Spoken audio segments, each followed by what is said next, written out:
Hola, ¿cómo se encuentran? Espero que bien.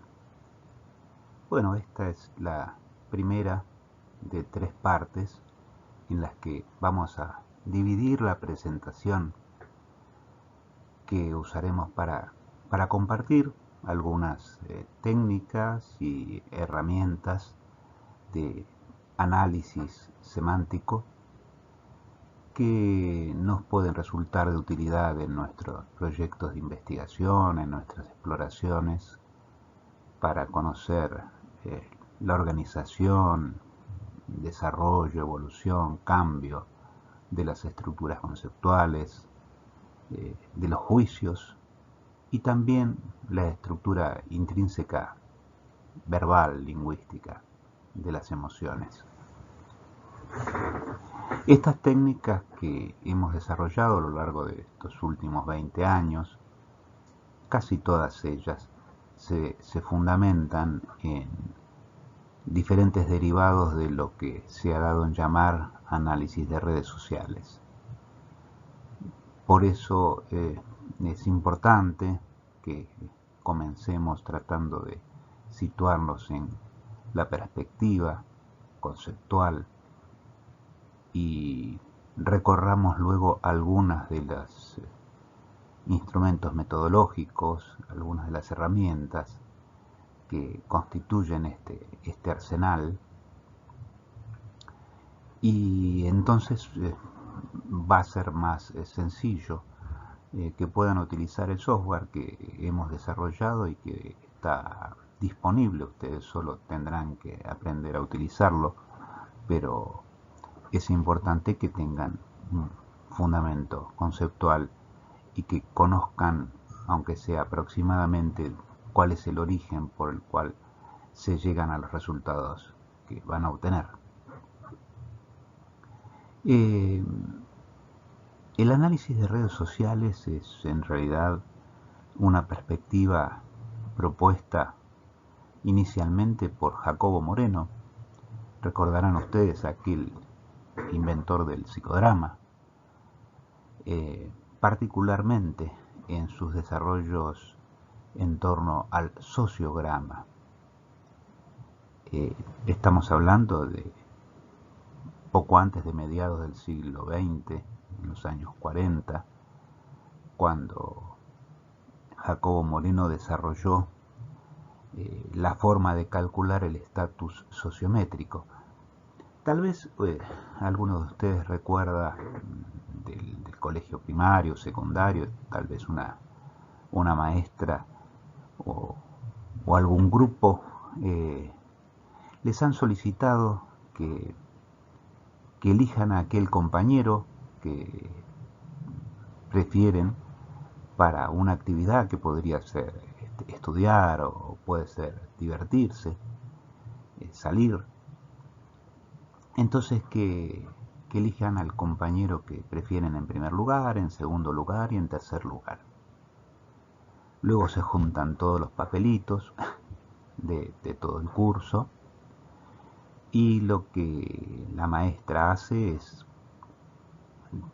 asignar a la persona elegida en primer lugar el puntaje 3, a la persona que ha sido elegida en segundo lugar el puntaje 2 y a la persona que ha sido elegida en tercer lugar en puntaje 1. Entonces se colocan en una matriz todos los compañeros del curso en las X y todos los compañeros del curso en las Y, guardando de tener el mismo orden, y se van haciendo las asignaciones de puntaje de acuerdo a las selecciones de cada uno. También otra manera es poner bolitas, poner círculos en una hoja y hacer rayitas de diferente intensidad, unir con flechitas las elecciones de los participantes del curso. De esa manera, rápidamente, ustedes van a poder ver si es un curso que tiene una elección de preferencias muy distribuida o si está muy concentrada en pocas personas, si hay dos grupos bien diferenciados que se eligen entre sí, si existen personas aisladas, si existen pequeños grupos, 2 personas, 3, que se encuentran aisladas del conjunto. En fin, con una técnica muy sencilla, ustedes pueden visualizar rápidamente cuál es el estado de situación del grupo, al menos para la consigna dada, que puede ser la diversión, puede ser el estudio, puede ser realizar un proyecto conjunto, un viaje de egresado, etcétera, etcétera. Estos desarrollos, que como decimos inicialmente fueron por allá por los 40, tuvieron una fuerte impronta metodológica desarrollada fundamentalmente por los franceses, que la hibridaron con álgebra. Los franceses tienen una tradición algebrista importante y tomaron una fortaleza y un ímpetu muy destacado por allí por los 70, 80, con el advenimiento de las computadoras personales. Como producto de ello se produjo la conjunción de importantes paquetes de software que al mismo tiempo conjugan la perspectiva de grafos, de álgebra y de estadística. Desde el punto de vista conceptual, el análisis de redes sociales se ubica en el justo punto medio entre la perspectiva macroscópica y la perspectiva individual. Me parece interesante y suelo utilizarlo porque es muy ejemplificador el trabajo de Granovetter sobre el acceso al primer trabajo. Imaginemos que tenemos que explicar cómo se produce el acceso al primer trabajo de una persona, o qué condiciones son las que favorecen esa actividad. Por supuesto que hay una respuesta macroscópica, social, económica, socioeconómica, que indica que si el país, si la ciudad se encuentra con una economía florecente, desarrollada, activa, donde flujan los capitales, bueno, será abundante la oferta de trabajo y por lo tanto las personas podrán acceder más o menos rápidamente y cambiar más o menos rápidamente de actividad, de acuerdo a su preferencia y a sus conveniencias. En el otro extremo, en una explicación absolutamente individual, también las calificaciones de la persona, del sujeto que requiere el trabajo, sus conocimientos, su perfeccionamiento, sus habilidades, pero también, ¿por qué no?, sus dones de empatía, su simpatía durante las entrevistas, su performance, es más, su elegancia, su belleza física, su buen porte, todas son elementos que coadyuvan a facilitar el acceso al primer trabajo. Entonces tenemos la posibilidad de dar respuesta desde un punto de vista macroscópico y desde un punto de vista individual. Uno es propio de la psicología individual y otro es propio de la sociología y de la economía. El análisis de redes sociales se ubica en la planta de la microsociología o de la psicología social. Y en realidad el acerto de Granovetter y su demostración es que el acceso al primer trabajo en condiciones normales no se produce necesariamente, no se explica necesariamente por la bonanza económica en la que se encuentra un país o por las habilidades particulares. Por supuesto que son elementos importantes y que intervienen de una manera decisiva, Pero el acceso al primer trabajo se da fundamentalmente por la cantidad y calidad de relaciones sociales débiles que posea la persona. ¿Qué quiere decir una relación social débil? Una relación social que se encuentra en la segunda o tercera frontera de vinculación. ¿Sí? Conozco una persona que me conoce, conozco una persona que conoce una persona que me conoce. El acceso al trabajo, al primer trabajo, se da fundamentalmente por esa recomendación del tipo: che, vos tenías un amigo que trabajaba de psicólogo y había estado estudiando tal tema, ¿no? Se había dedicado a tal otra cosa. Pero en realidad la persona que está haciendo la solicitud lo comenta con un amigo y en el que sí tiene confianza, y averigua por un vínculo que en realidad apenas se conoce, que quizás se cruzó en algún lugar o que tuvo una referencia.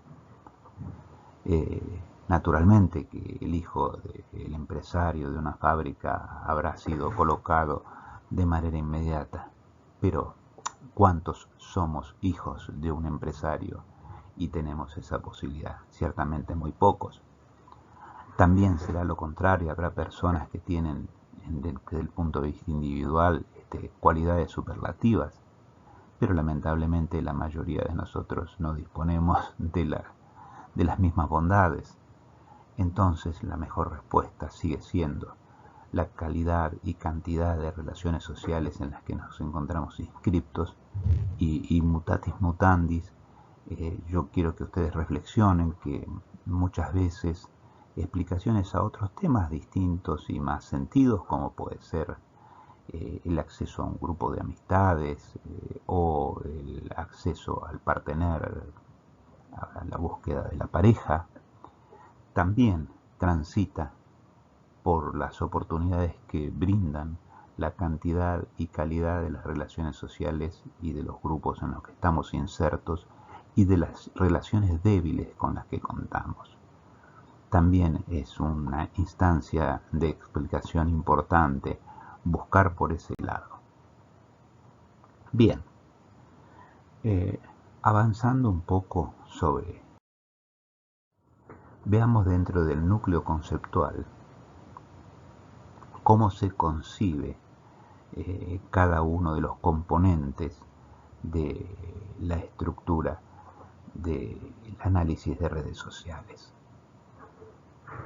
Cada uno de los actores, de los agentes, de las entidades que constituyen nuestra unidad de análisis y que pueden ser y serán en muchos de nuestros casos ideas, juicios o etiquetas verbales que refieran a emociones. Los actores, decíamos, son vistos como interdependientes. Lo que une, las relaciones que unen a los diferentes actores, son consideradas canales por donde se facilita el flujo o no de recursos materiales o de recursos no materiales, ideológicos, ideativos.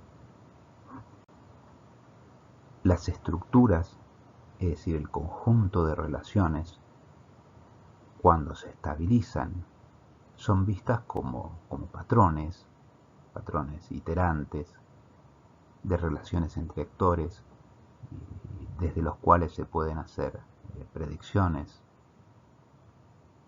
y la constitución de las redes, como decíamos hace un minuto a propósito de los vínculos débiles, proveen oportunidades o proveen también restricciones a la acción individual, al acceso o al acceso ideativo, al acceso de un recurso material o al acceso de una idea. La batería metodológica, como les comentaba, es muy potente y facilita la posibilidad de asignar una definición formal a conceptos teóricos. Por ejemplo, es bastante difícil operativizar la definición de liderazgo. Fulano es un líder, todos nos entendemos, pero todos entendemos cosas levemente distintas sobre eso de lo que estamos hablando. En cambio, reconocer cuando un actor cuenta con cierto reconocimiento o prestigio o ocupa un lugar central en una red es un concepto que puede ser definido rigurosamente, pero también puede ser trasladado esto al aspecto simbólico y finalmente se puede presentar como una definición formal abstracta y se puede operativizar en un cálculo. Por lo tanto, se puede asignar un valor comparativo entre la centralidad de diferentes personajes.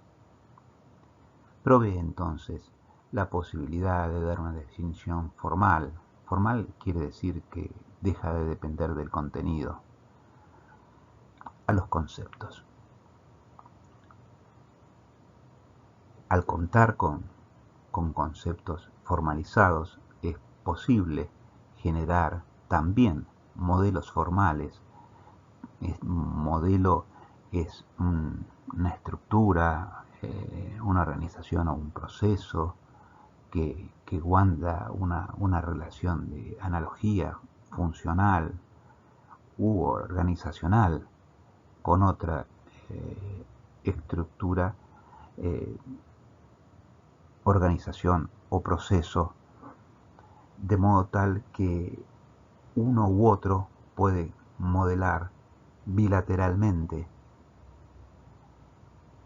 y representarlo para su tratamiento a partir de las abstracciones que se hagan de los elementos esenciales del modelo.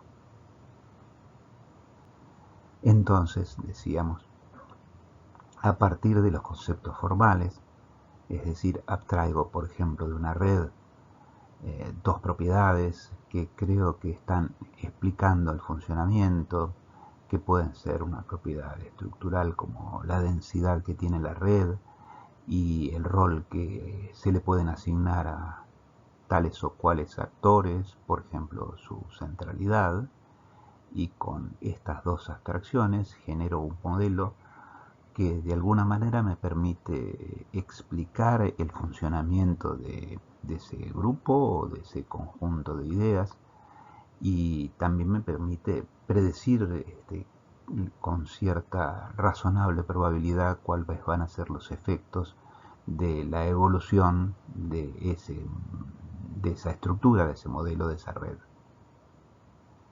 Por lo tanto, al contar con modelos formales, podemos evaluar y poner a prueba teorías, hipótesis, ya que, bueno, como les decía hace unos minutos, estos paquetes de software que se han desarrollado profusamente integran la posibilidad de utilizar cálculos estadísticos, álgebra de matrices, teoría de grafos y una increíble capacidad de graficación. Existe una gran variedad de aplicaciones informáticas de libre acceso. Si ustedes ingresan a la página de INSNA, que es International Social Network Analysis, van a encontrar una cantidad innumerable de paquetes disponibles que solo tienen que bajar. Por supuesto que también hay paquetes que tienen un costo. En general los costos no son muy altos. Nosotros vamos a utilizar en particular el Usenet 6, que está en su versión digamos libre, disponible por un cierto periodo, y luego se puede renovar las veces que uno lo desee. Lo vamos a utilizar por su facilidad visual. pero existen gran cantidad de software, incluso hay paquetes de software que quizás ustedes conozcan, como el R, que ha sido desarrollado para aplicaciones estadísticas, que ya han generado incluso sus módulos particulares para hacer análisis de redes sociales, agregado, digamos, al impulso y al espíritu inicial del software de referencia, ¿no? Entonces, eh, volviendo a la situación conceptual, salimos del mundo macro y nos metemos en el pequeño mundo, y en realidad reducimos el mundo macro al pequeño mundo. Eh, el chiste del pequeño mundo, quizás alguno de ustedes lo recuerde, tiene que ver con con ese juego que hace unos pocos años atrás circulaba por la web y que trataba de demostrar de que todas las personas en el mundo estamos a menos de 7 relaciones. Esto es, hay alguien que conoce a alguien, que conoce a alguien, que conoce a alguien, que conoce a alguien que conozco, que me permite llegar al primero de la cadena. Entonces circulaban en ese momento cosas así como a cuántos pasos estoy de Brad Pitt, y uno tenía que tratar de establecer la red, el camino dentro de la red para poder llegar a algún personaje famoso. Pero de igual modo eh, podemos establecer cuántos eslabones nos separan de un labriego chino. El tema ahí no es, se puede demostrar y se ha demostrado que todos estamos a menos de 7 relaciones. Lo que suele ser extremadamente difícil es saber cuáles son los vínculos que hay que explorar para poder reconstruir la cadena.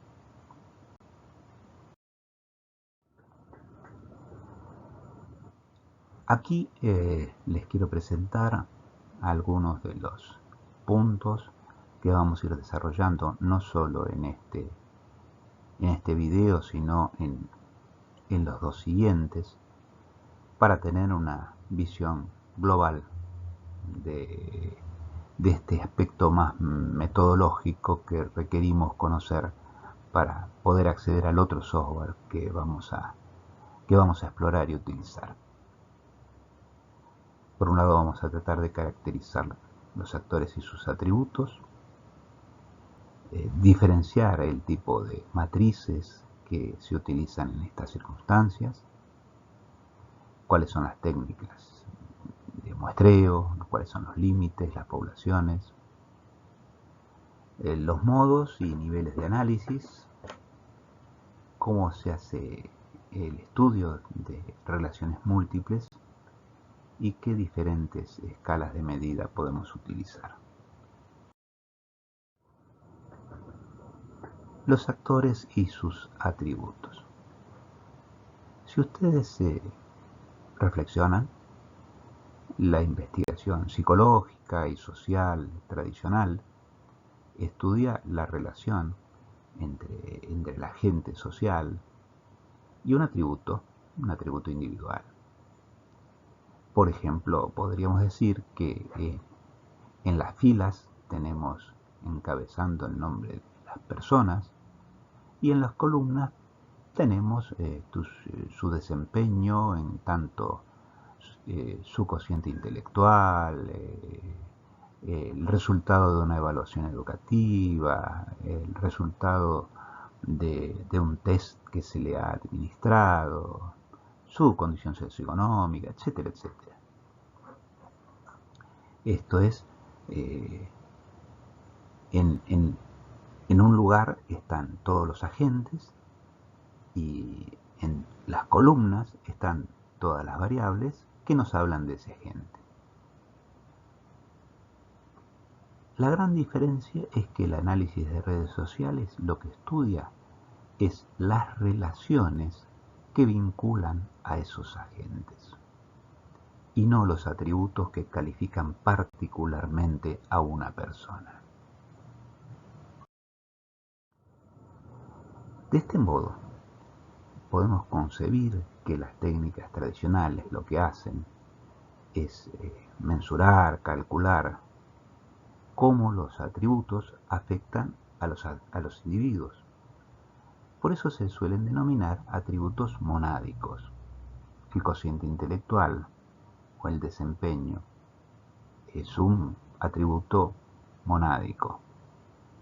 El análisis de redes sociales, en cambio, estudia atributos diádicos que afectan a los pares. Esto es, qué tan amigos soy de, cuántas veces salimos juntos, de qué modo construimos o co-construimos, qué tan próxima está esta idea de esta otra, qué tan próximo está este comportamiento de este juicio. Es decir, siempre y necesariamente el tipo de relación que estudia el análisis de redes sociales es una relación que involucra al menos dos pares. Siempre, yo diría siempre, mucho más que dos pares, pero se toman de a dos para poder manipularse, para poder trabajarse.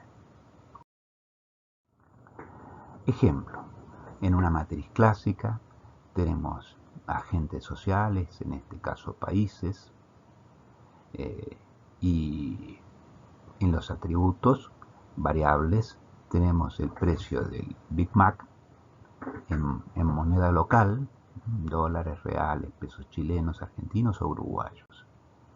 Y en la otra columna tenemos, por ejemplo, la cotización del dólar en cada uno de los lugares. Esta matriz, como vemos, tiene 1, 2, 3, 4, 5 filas por 2 columnas. La matriz clásica es rectangular. Normalmente es rectangular, es muy difícil que sea cuadrada.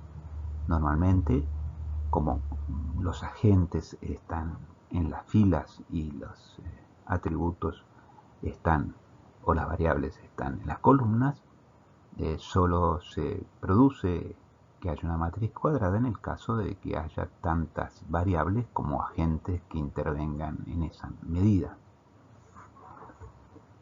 Entonces, la matriz clásica es más bien rectangular, las filas son los casos y las columnas son puntajes quali o cuantitativos de variables. Cuando comparamos las filas, estamos comparando los actores. Cuando comparamos las columnas, estamos comparando la relación entre las variables, entre los atributos que califican a ese grupo de actores. Por ejemplo, si comparamos el peso y la altura de un conjunto de actores, estamos viendo, por ejemplo, si hay una correlación, si existe algún tipo de asociación entre el peso y la altura. Una matriz de redes sociales sobre agentes sociales, utilizando un ejemplo similar, podría ser la exportación de bienes y de productos entre un grupo de países. Aquí, por ejemplo, tenemos que Argentina, Bolivia y Cuba intercambian en millones de dólares los valores que ustedes pueden observar. Fíjense que la relación siempre y en todos los casos involucra a ambos actores y en realidad a todos los actores de la matriz. Siempre es interesante mirar la diagonal.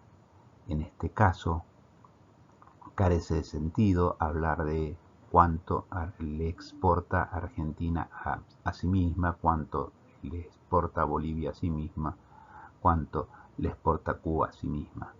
Pero en otros casos, el tipo de relación sí incide de una manera particular para ver qué está sucediendo en la diagonal, en el eje de simetría. También se pueden establecer matrices de redes sociales sobre entes no sociales. En este ejemplo podemos ver la vinculación entre tres ideas que ha sido escalada por un conjunto de personas entre la relación de las tres P. Esta es de Peter Drucker, que en algún momento sostuvo que aquello que moviliza a las personas es su afecto por la plata, el poder o el prestigio. Y lo que se ha hecho en este ejercicio fue solicitarle a las personas que escalen, que estimen qué tanto la disponibilidad de un bien le permite el acceso a los otros dos. Es decir, si uno tiene plata, qué tan fácil es acceder al poder y el prestigio. Si uno tiene prestigio, qué tan fácil es acceder a los otros dos. Si uno tiene poder, qué tan sencillo es acceder a los otros dos. Y bueno, y estos han sido los resultados. Fíjense que en este caso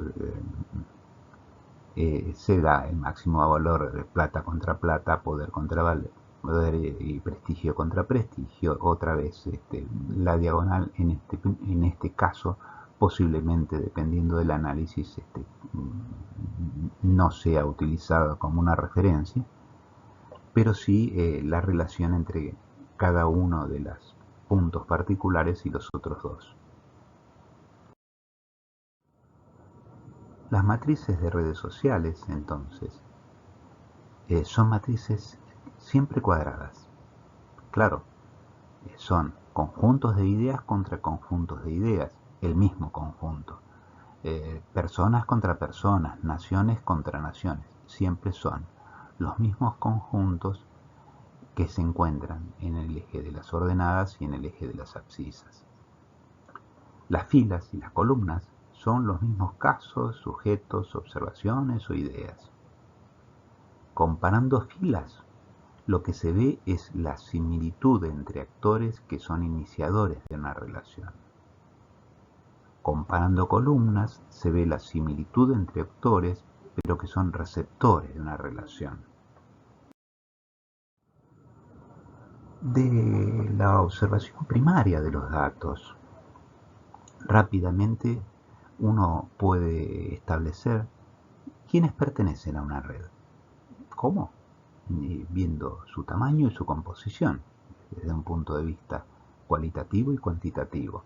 Imagínense que cada una de las actores o ideas participantes de la red se grafiquen a través de una bolita y su relación a través de una flechita que une los actores entre sí. ¿Quiénes pertenecen y cuántos pertenecen? Es una observación, digamos, primaria e inmediata de la lectura que uno puede hacer de la graficación. También en una observación primaria uno puede destacar rápidamente cuáles son los actores que obtienen una mayor centralidad, aquellos a los que llegan y parten mayor cantidad de flechitas con referencia a los otros participantes en la red. Uno puede observar también cómo se produce la distribución general de preferencias. No es lo mismo cuando hay una distribución relativamente homogénea. Imaginemos un conjunto de ideas dentro de diferentes escuelas psicológicas. No es lo mismo una, digamos, densidad alta y uniformemente distribuida que la conjunción de pequeños grupos con mayores densidades y que en realidad están aglutinando conjuntos de ideas que caracterizan diferentes escuelas psicológicas.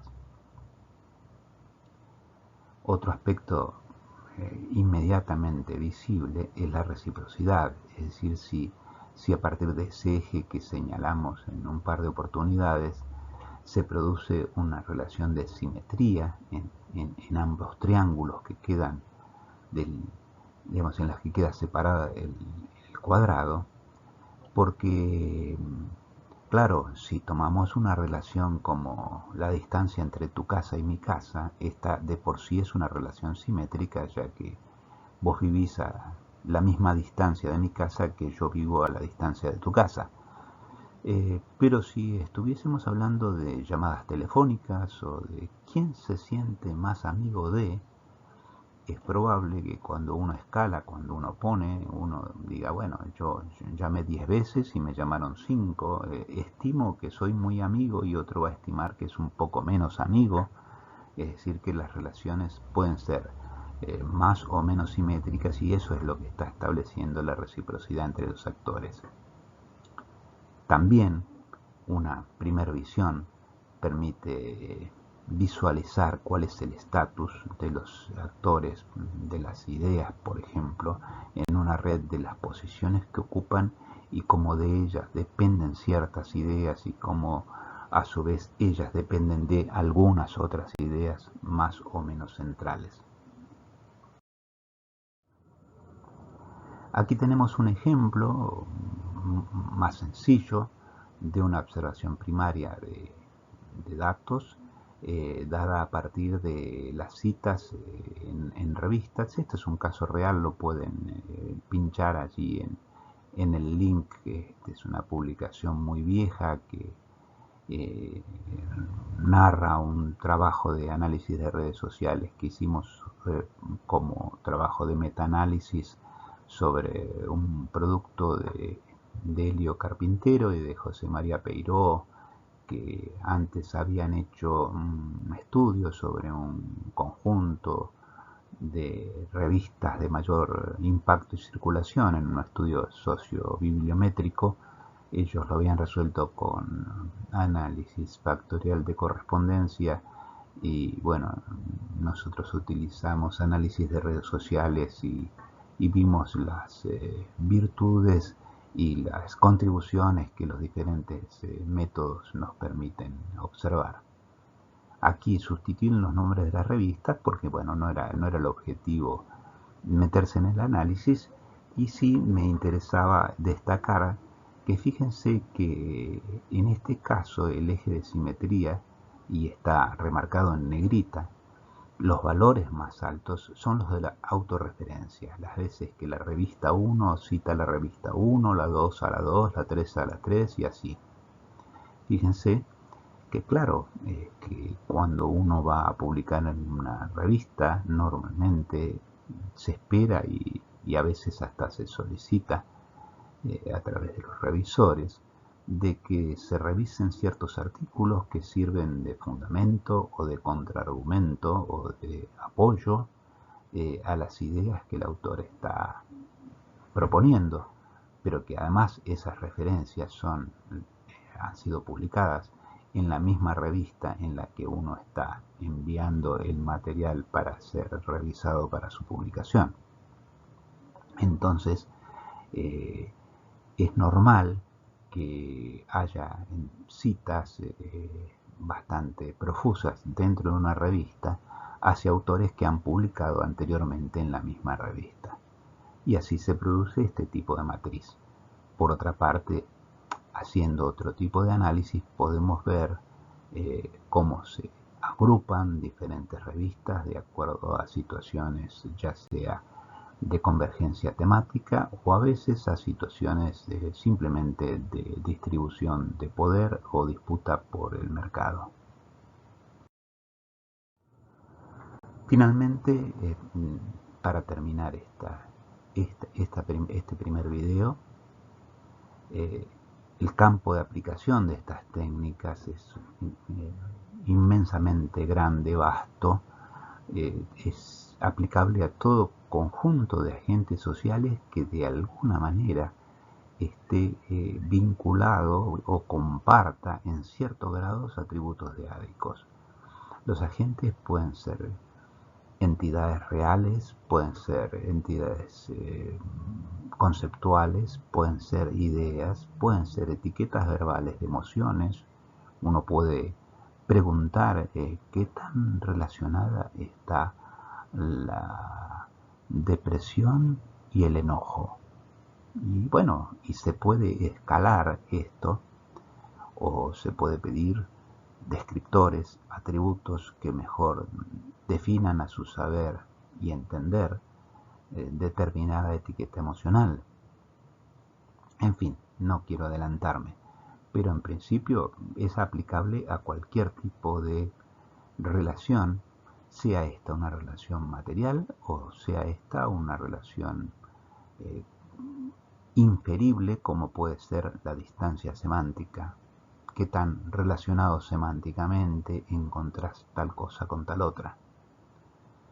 De ese modo se pueden estudiar la vinculación y el desarrollo de amistades en un curso académico, o se pueden hacer modelos de transmisión de la enfermedad.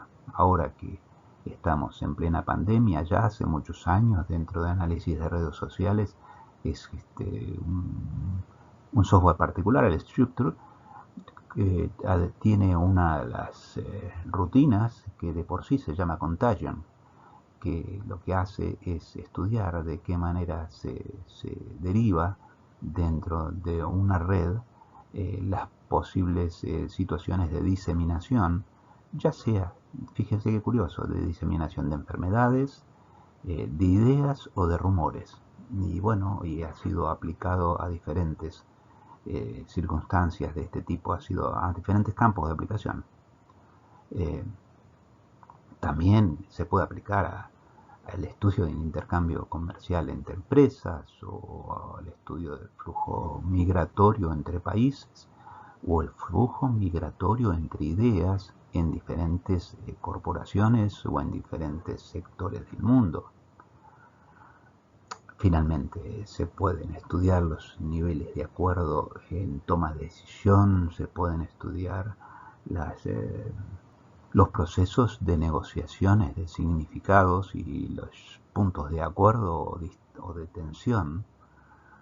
Eh, en definitiva, eh, se puede estudiar todo aquello que tenga una relación diádica con una entidad del mismo tipo, y se puede estudiar en diferentes capas la relación entre cada una de estas entidades de diferente nivel. Nos vemos en la segunda parte.